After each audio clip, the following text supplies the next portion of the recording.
was lifting a champagne flute to my lips when my mother let out a sharp, delighted laugh and said, "Oralia, be serious. You'll never afford a real wedding."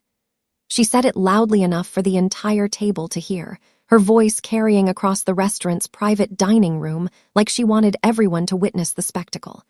The shame hit so fast it made my ears ring. Around me, faces turned with expressions I knew too well. Pity from some, amusement from others, and that particular family smugness that said they'd always known I'd never measure up. Heat prickled up my spine as if someone had turned a spotlight directly on my embarrassment. I felt my fiancé's hand brush mine under the linen tablecloth, his touch steady and warm. When he spoke, his voice was calm, almost casual. "I don't believe we've been properly introduced. My full name is Alexander Harrington Wells." He said it simply, without emphasis, but the effect was immediate. Forks paused halfway to mouths. My cousin's wine glass stopped midair. My mother's smile faltered, then froze completely as recognition dawned slowly across her face. The silence that followed wrapped around me like a warning and a promise, both at the same time. Something inside me cracked open in that moment, not with anger but with a terrible, clarifying awareness. My name is Oralia Voss, and that dinner became the fault line that split my life into before and after. I excused myself before anyone could see the tears building. The restaurant bathroom was all marble and soft lighting, designed to make people feel elegant. Instead, the fluorescent glow over the mirror made my reflection look harsh and exposed. I gripped the cold sink edge, trying to breathe evenly, trying to push down the humiliation that sat in my throat like something solid. Behind the door, I heard voices drifting from the dining room. My mother's laugh, bright and careless. Then her words, clear enough to slice through the ambient noise. "She'll thank me someday for being honest. Someone has to tell her the truth about her limitations." My stomach dropped. Honest wasn't the word for what she'd done. Honest would have been private, gentle, concerned. This was something else entirely. This was performance, humiliation dressed up as tough love, cruelty disguised as wisdom. I stared at myself in the mirror, at the woman who'd learned to smile through these moments, who'd trained herself to laugh along with jokes at her own expense, who'd convinced herself that this was just how families worked, that love sometimes looked like mockery, that criticism meant they cared enough to correct you. The woman staring back at me looked tired, looked like she'd been pretending for far too long. I splashed cold water on my face and made a decision. I wouldn't cry here. I wouldn't give them the satisfaction of knowing they'd gotten to me again. I'd save the breakdown for later, in private, where it belonged. In the car driving home, Alexander reached for my hand without taking his eyes off the road. The city lights blurred past us, creating streaks of gold and white in the darkness. "You don't have to pretend that didn't hurt," he said quietly. His voice held no judgment, just acknowledgement of something we both knew was true. I swallowed hard, staring out at the passing buildings. "I'm used to it," I said, which was true but also not the whole truth. I was used to it the way you get used to a low-grade headache, something you learn to function through, but that never really goes away. "That doesn't make it okay." "I know," but knowing didn't change anything. Pretending was the only way I'd survived this long in my family. Pretending their comments were jokes I was meant to laugh at. Pretending their criticism came from love. Pretending that the way they treated me was normal, acceptable, just the dynamics of a large family with strong personalities. Alexander's jaw was tight in a way I'd learned to recognize. He was angry on my behalf, something I still wasn't used to after 6 months together. In my family, you weren't supposed to be angry about how you were treated. You were supposed to be grateful for their honesty, their guidance, their efforts to keep you grounded. "She Googled you," I said suddenly. "After you said your full name, I saw her pull out her phone under the table." "I know," Alexander replied. "That's why I said it." He glanced at me briefly, his expression serious. "You've been protecting them from knowing who I am. Why?" The next morning, my mother called before 9. I was still in bed, Alexander already in the shower, when her name lit up my phone's screen. I almost didn't answer, but habit won over instinct. "Darling," she said, her voice artificially bright. "I was thinking about the seating chart. We should probably put your little boyfriend." "Alexander," I interrupted. "His name is Alexander." "Yes, well, make sure he knows to dress properly for the engagement party. We have a certain standard to maintain." She said it like she was doing me a favor, teaching me important social rules I'd somehow failed to learn. "Mom, I told you his full name last night. Alexander Harrington Wells." Silence. the kind that stretched long enough to become uncomfortable. I could practically hear her typing his name into her phone's search bar, pulling up results that would tell her what I'd known for months. The Harrington Wells family wasn't just wealthy. They were institutional. Old money that funded museums and sat on hospital boards. The kind of family my mother had spent her entire adult life trying to impress from a distance. "Oh," she said finally, her voice completely different now. Smaller, uncertain. "I see." She cleared her throat. "We'll talk later. I have some things to. I need to go." She hung up before I could respond, and I sat there holding my phone, feeling something shift in the atmosphere of my life like weather changing before a storm. By evening, my sister called. Her voice had that particular sweetness she used when she wanted something, a tone I'd learned to be suspicious of years ago. "Oralia, I've been meaning to call. How are you?" We hadn't spoken in 2 months. The last time had been when she needed help moving furniture, and I'd spent my entire Saturday carrying boxes while she supervised and complained. "I'm fine," I said cautiously. "Listen, I was talking to Mom, and she mentioned your fiancé's family name." "Why didn't you tell me he's from that family?" The question landed with accusatory weight, like I'd deliberately hidden something that belonged to her. "You didn't ask," I said, unable to keep the bitterness entirely out of my voice. "You've met Alexander 3 times and never once asked about his background or his family." "Well, I didn't realize it was relevant," she said, her tone shifting immediately, cautious now, calculating. "This changes things, doesn't it? I mean, for the wedding planning." "For everything." I understood what she wasn't saying. This changed how valuable I was, how useful, how worth paying attention to. "I need to go," I said. "Wait, Oralia, I was thinking we should get lunch, catch up properly. Maybe you could bring Alexander. I'd love to get to know him better." Better. Not at all, since she'd barely acknowledged his existence before. Better now that his last name meant something to her. "I'll check our schedule," I lied. After we hung up, I felt Alexander's arms wrap around me from behind. He'd heard the whole conversation. "It's going to be like this now, isn't it?" I asked. "Probably," he said honestly, "but you get to decide who benefits from that change." At my parents' house the following weekend, I arrived early to help with dinner preparations. My mother was at the dining table, papers spread around her in organized chaos. She didn't notice me in the doorway at first, too focused on whatever she was writing. I saw the guest list laid out, names written in her careful handwriting. And there, next to Alexander's name, she'd written in the margin, "Useful." My stomach turned. I scanned down the page and found my own name. Next to it in the same neat script, "Work in progress." Not daughter, not family, work in progress. Like I was a project she hadn't quite finished, something that still needed improvement before it could be presented properly. I backed out of the room quietly, my heart pounding. She didn't know I'd seen it. Didn't know that her casual notation had revealed everything about how she actually viewed me, how she'd always viewed me. I was useful now, but only because of who I was marrying. On my own, I was still just work in progress. Still not quite good enough. Still something that needed fixing before it could be acceptable. In the kitchen, I helped my aunt arrange vegetables on a platter, my hands moving automatically while my mind spun. How many times had I seen evidence like this and explained it away? How many small cruelties had I rationalized as family dynamics, as personality differences, as anything except what they actually were? Alexander found me there 20 minutes later, saw something in my face, and simply pulled me close without asking questions. Sometimes not having to explain was the kindest gift. The family brunch 2 weeks later was held at my aunt's house, an elaborate spread designed to impress. I was in the kitchen helping carry food to the buffet when I heard my aunt's voice from the dining room, low but distinct. "Well, she's finally marrying up. I guess someone has to rescue her." Another voice, my cousin's wife, responded with a laugh. "I always wondered how she'd manage. She's never been particularly impressive on her own." I stood frozen behind the doorway, holding a tray of muffins, invisible but listening to every word. My aunt continued, "The Harrington Wells family, though, can you imagine? Our little Oralia connected to that kind of influence. It's almost unbelievable." "Lucky," the other voice agreed. "Very, very lucky. Lucky, not loved, not valued, not worthy.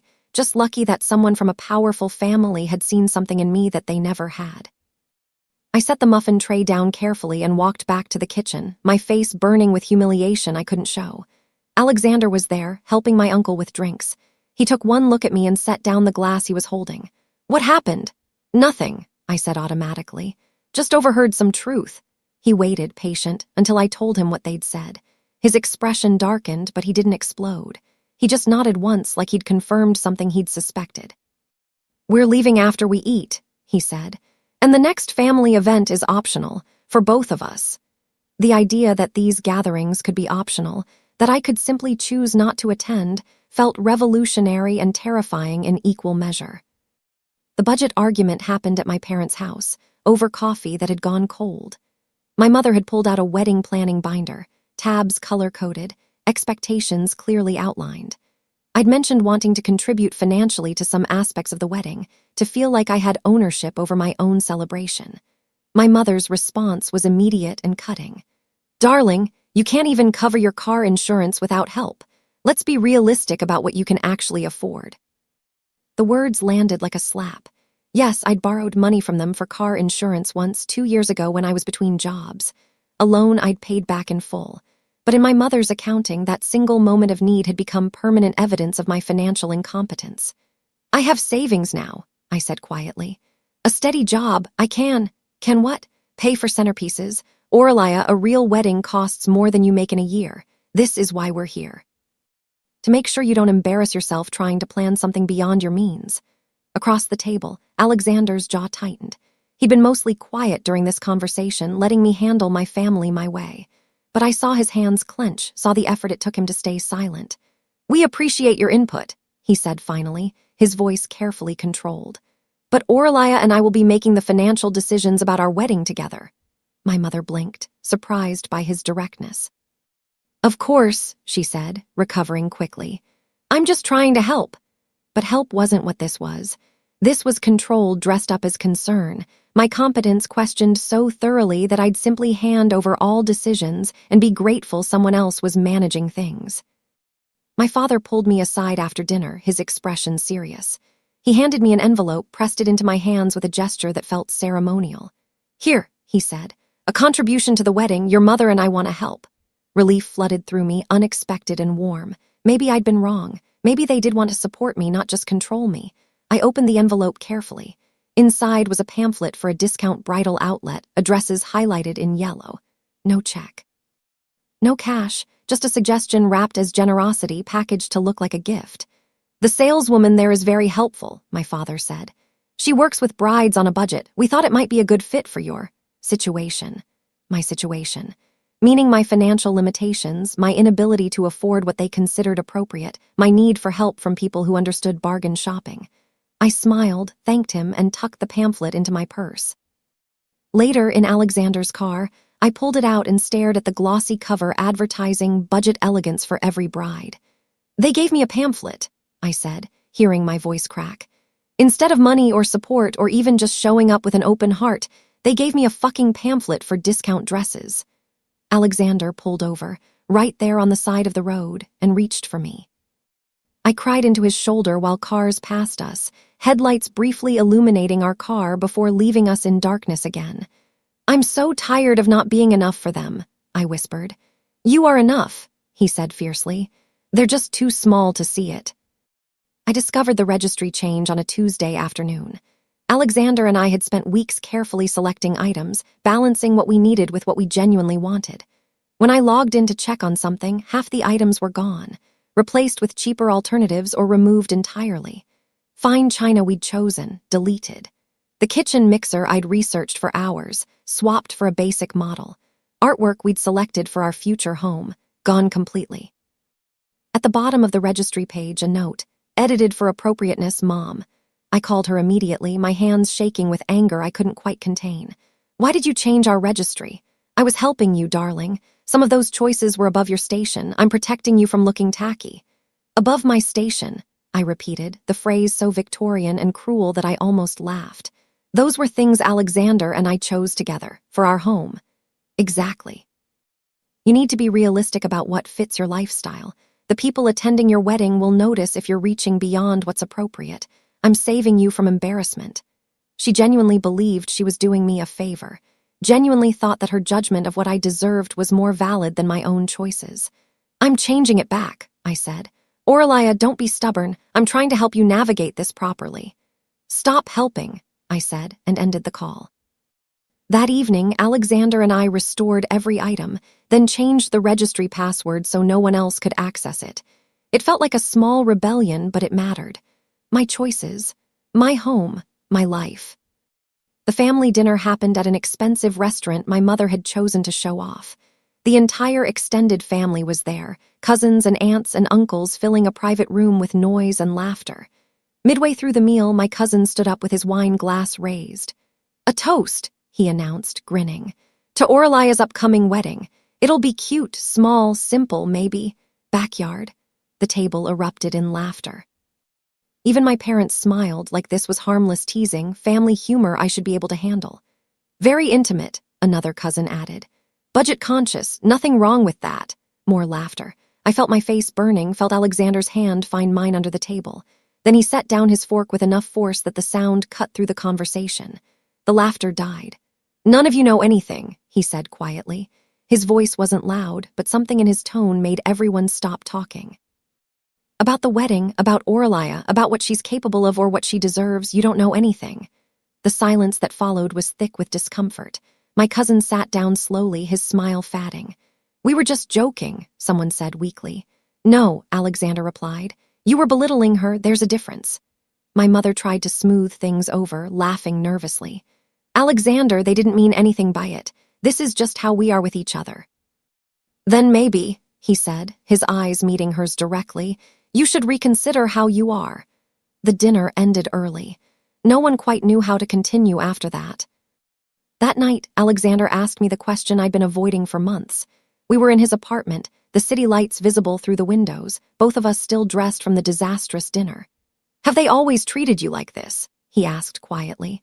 I didn't know how to answer without breaking, without admitting how deeply the roots of this went. How many years I'd spent accepting this treatment as normal. How thoroughly I'd been trained to believe I deserved it. I just nodded, not trusting my voice.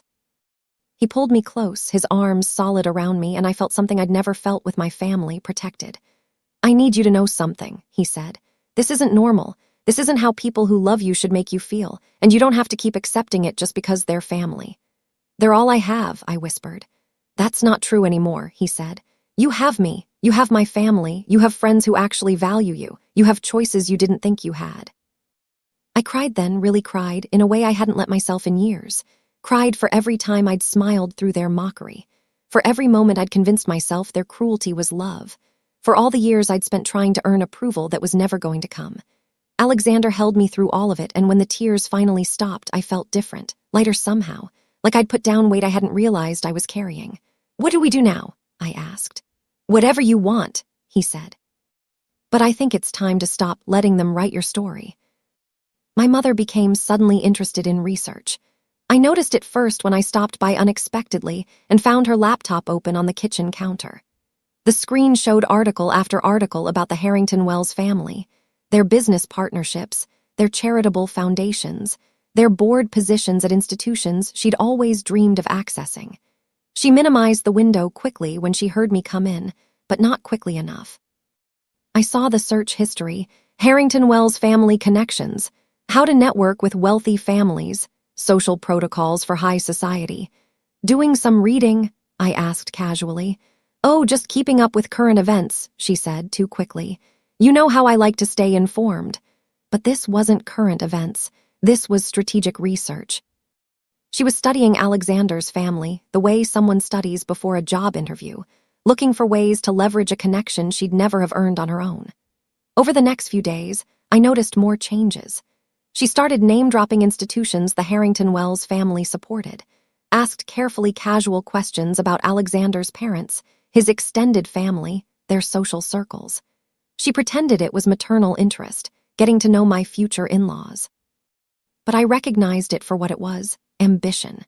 She'd spent years telling me I wasn't good enough, that my choices were suspect, that I needed constant guidance to avoid embarrassing myself.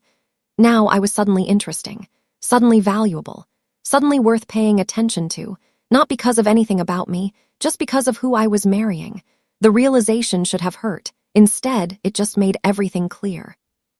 My mother insisted on coming to my dress appointment. I'd tried to go alone, but she'd called the boutique and added herself to the appointment, arriving before me with opinions already formed. The consultant, A kind woman named Sophia showed me several options. When I tried on a gown I loved, simple but elegant. Exactly what I'd envisioned, my mother's response was immediate. "Your taste has always been ambitious," she said, her smile sharp. "Maybe something more appropriate?" She meant cheaper, simpler, less, always less. "I like this one," I said, studying my reflection. The dress made me feel beautiful, confident, like the bride I wanted to be. "Of course you do," my mother replied. "But we need to be realistic about what works for your situation." There was that word again, situation. Like I was a problem to be managed rather than a bride to be celebrated. I felt the tears building and excused myself before they could fall.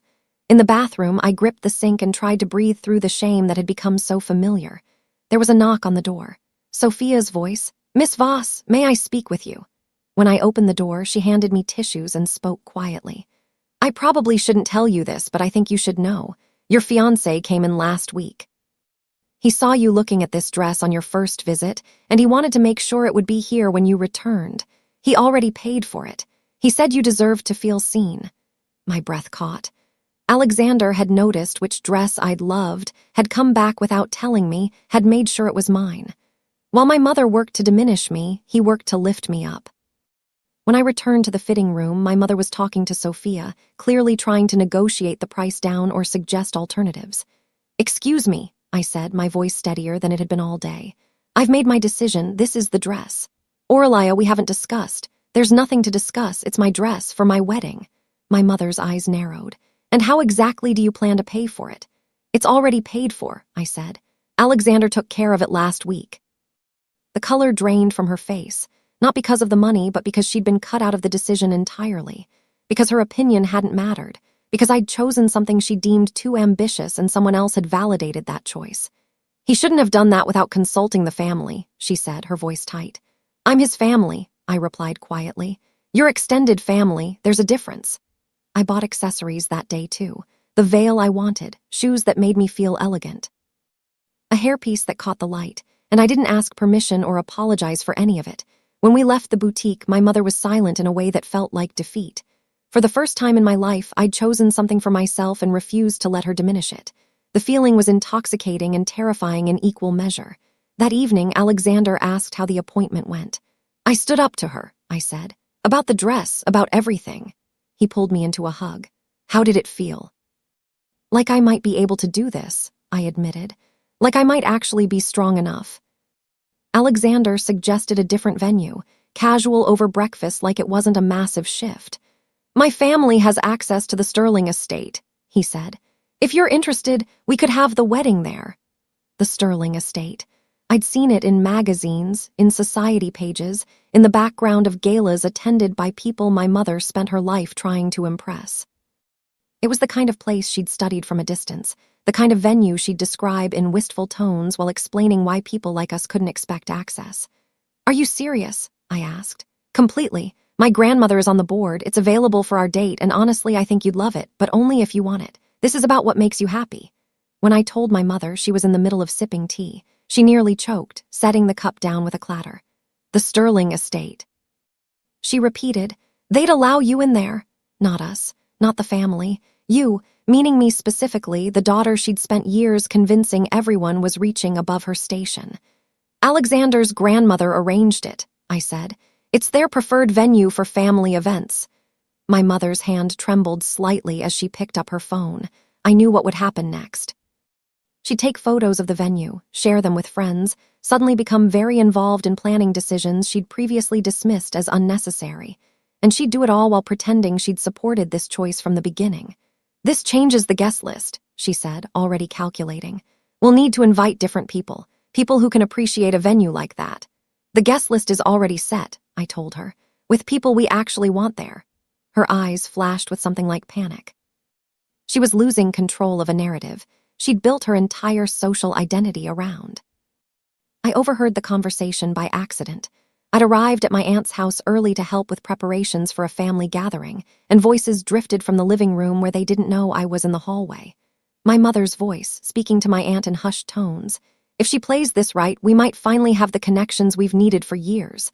The Sterling estate wedding alone will open doors." "You think she can manage it?" my aunt asked. "She's never exactly been."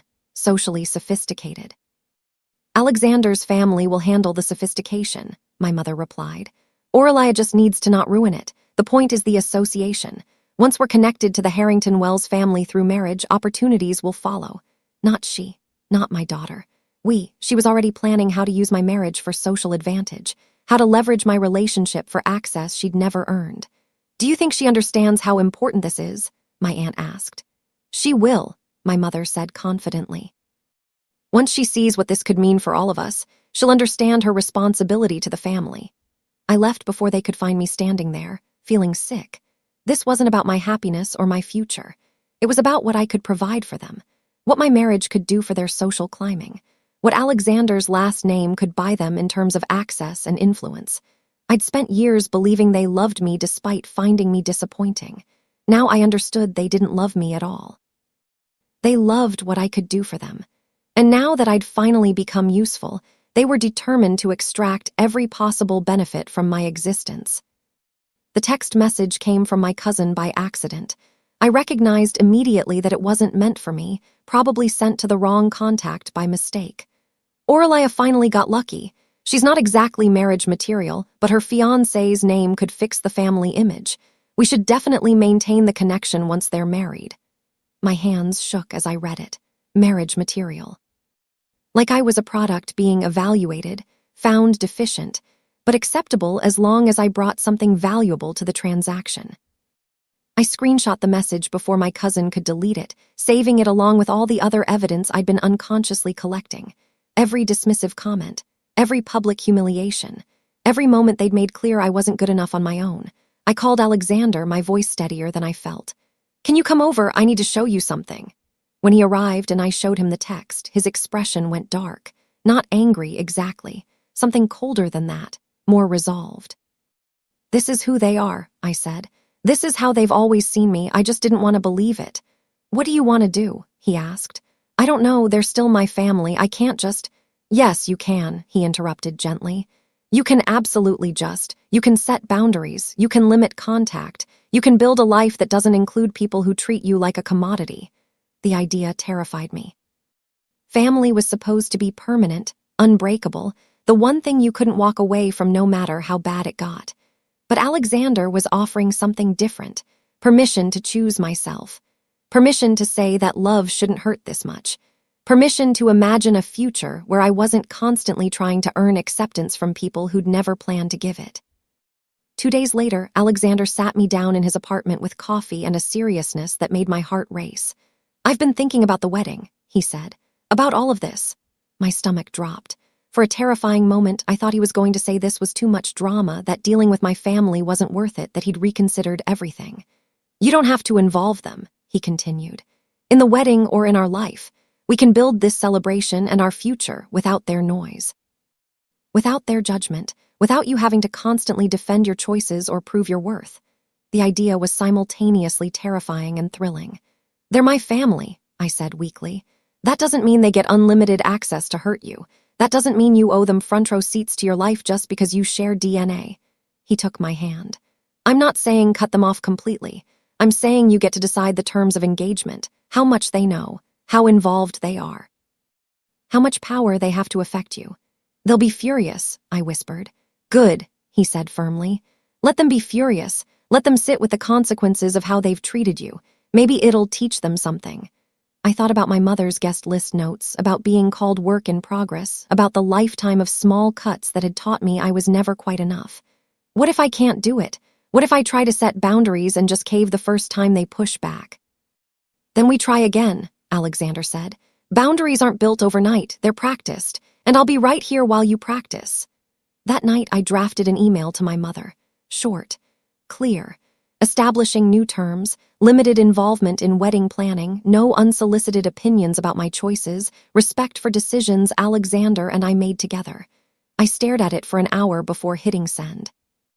When I stopped answering my mother's calls immediately, when I let them go to voicemail and responded on my own timeline, her tone shifted from commanding to frantic. The texts came rapidly. "We need to discuss the guest list. Call me immediately. This is urgent. Aurelia, answer your phone." I waited 6 hours before responding with a simple, "I'm busy. We'll talk when I have time." The next call was different. Her voice shook. "You can't shut us out. We're your family. After everything we've done for you, this is how you treat us." Everything they'd done for me. Meaning what exactly? The constant criticism, the public humiliation, the years of making me feel like I was reaching above my station. "I'm not shutting anyone out," I said calmly, practicing the boundaries Alexander and I had rehearsed. "I'm just taking control of my own wedding planning. This isn't like you. You're being influenced." "I'm being respected," I corrected. "There's a difference." Change tactics. "What did we do wrong? Why are you punishing us?" It was the first time she'd acknowledged that something might be wrong, not with genuine understanding, but with fear. Fear that she was losing access to something valuable. Fear that her social plans were crumbling. "I'm not punishing anyone," I said. "I'm just choosing peace. If you can respect my decisions, we'll be fine. If you can't, then we'll have less contact." "That's an ultimatum." "It's a boundary," I replied and ended the call. For the rest of the week, the family group chat exploded with messages about my sudden coldness and wedding stress, and how I needed to remember who loved me first. I muted the chat and felt lighter than I had in months. Alexander's parents requested a dinner with mine. The invitation was formal, issued through proper channels, for a specific date at a specific restaurant. My mother dressed like she was auditioning for the role of wealthy matriarch, wearing her most expensive outfit and practicing her smile in the mirror. I saw her rehearse conversation starters, saw her anxiety masked as excitement. The dinner was at a restaurant where Alexander's family were regular patrons, the kind of place where the staff knew their preferences without asking. My future in-laws arrived with warm greetings for me and Alexander, and perfectly polite coolness toward my parents. We ordered, we made small talk, we navigated the first course with careful courtesy. Then Alexander's father, a man who ran multiple boards and didn't waste time on games, set down his fork and looked directly at my parents. "And what exactly do you contribute to this celebration?" he asked. The question landed like a bomb. My mother stammered. We've been helping with planning, offering guidance. "I'm asking about financial contribution," he clarified. "From what I understand, you've been quite vocal about Oralia's limitations and what she can't afford. I'm curious about what you're providing." My father cleared his throat. "We've offered support in various ways, advice, connections. No money, then." Alexander's mother asked, her voice gentle but cutting. "Just opinions about what our future daughter-in-law deserves." The silence stretched painfully. My parents looked at each other, then at me, then back at Alexander's parents. "We thought," my mother started. "You thought what?" Alexander's father continued. "That you could criticize our son's fiancé, diminish her choices, question her worth, all while contributing nothing yourselves." My mother's face drained of color. This was the exposure she'd feared, the revelation that her entire position was built on judgment without substance. Alexander's mother leaned forward, her expression still pleasant but her words devastatingly precise. "Let me be clear about the wedding costs. The venue, fully covered by our family. The catering, our contribution. The flowers, arranged through our contacts. The photography, paid for. The dress, taken care of. What exactly have you paid for?" My parents sat frozen. "You've been telling people you're contributing," she continued. "Telling extended family that this is a joint effort. You're being generous, but from what we can see, you've contributed criticism and nothing else." The truth laid out so plainly, so publicly, was more devastating than any angry confrontation could have been. My father tried to recover. "We were planning to contribute, we just hadn't." "Hadn't what?" Alexander's father asked. "Hadn't expected your daughter to marry someone who would call you on it. Hadn't thought anyone would question your performance." My mother's hands trembled on the table. "We love our daughter," she said weakly. "Love looks different than this," Alexander's mother replied. "Love doesn't require constant proof that someone is worthy. Love doesn't keep score, and love certainly doesn't spend years tearing down the person you claim to care about." She paused, letting that sink in, then continued with the same pleasant tone that made her words cut deeper. "We've heard the stories. The comments about Oralia never being able to afford a real wedding. The jokes about her limitations. The constant reminders that she's reaching above her station." My mother opened her mouth, closed it, looked at me desperately. We were trying to help her be realistic." "By humiliating her in public?" Alexander's father asked. "By making her feel small, by teaching her that her own family doesn't believe in her." The conversation that followed was polite but devastating. Alexander's parents calmly laid out every cost they'd covered, every contribution they'd made, every way they'd supported a wedding my parents had claimed partial credit for. They did it without raising their voices, without anger, just facts delivered with the weight of people who had nothing to prove and nothing to hide. By the end of dinner, my parents looked diminished in a way I'd never seen. Not just embarrassed, but exposed. Their entire social strategy built on the appearance of generosity, on leveraging family connections they hadn't actually earned. And now everyone would know. Word spread through our extended family faster than I expected.